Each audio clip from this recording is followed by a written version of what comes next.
मत्ती 4 उसकी एक आयत को मैं पढ़ूंगा, आप उसे सुनेंगे, अपनी बाइबल को खोलेंगे। उसमें लिखा, तब आत्मा यीशु को जंगल में ले गया ताकि इब्लीस से उसकी परीक्षा हो। वो 40 दिन 40 रात निराहार रहा। तब उसे भूख लगी।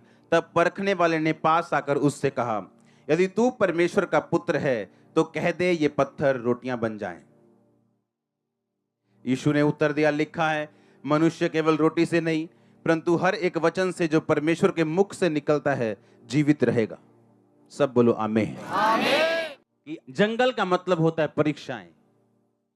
जंगल का मतलब होता है ऐसा स्थान जहां आपका विश्वास परखा जाएगा, आपको टेस्ट किया जाएगा, आपकी जेन्युइनिटी को परखा जाएगा।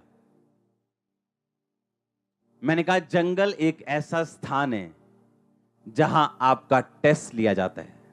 यह एक ऐसा स्थान है जहां आपकी जेन्युइनिटी को परखा जाता है।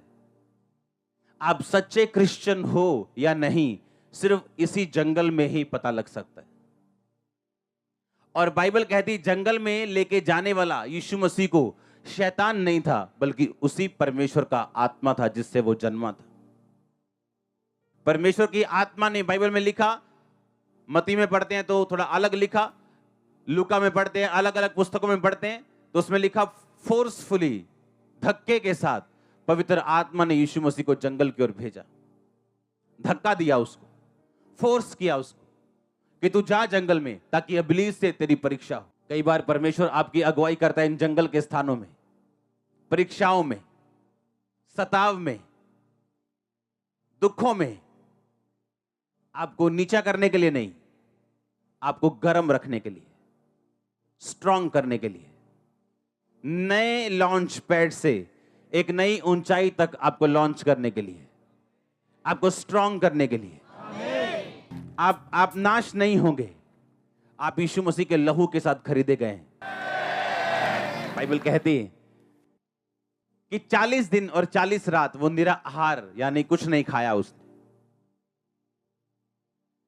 और लिखा जब ये 40 रोजे बीत गए तब उसे भूख लगी।